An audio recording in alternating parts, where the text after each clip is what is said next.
ከአራቱ የጀርመንኛ ካዙሶች መካከል አንዱ ጌኔቲቭ ነው።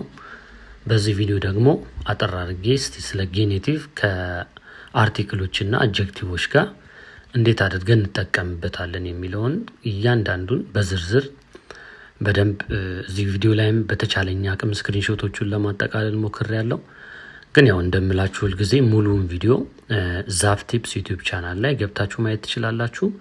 እያንዳንዱን አርቲክሎች ከተለያዩ ጾታዎች ጋር ጀርመንኛ ጾታዎች ጋር በጌኔቲቭ እንዴት አድርገን በአርቲክሉና በናውኑ መካከል በአርቲክሉና በናውኑ መካከል መጠቀም እንችላለን የሚለውን በደንብ አድርጎ ያሳያል።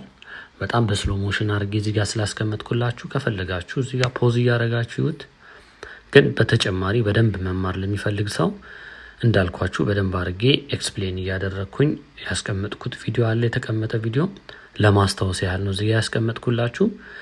እንግዲህ በተጨማሪም ደግሞ ድንገት ዩቲዩብ ቻናል ላይ ያልተሰራ ነገር የምታዩት ነገር ካለ ወይም እንዲሰራ የምትፈልጉት ነገር ካለ ኮሜንት ላይ ያስቀምጡልኝ።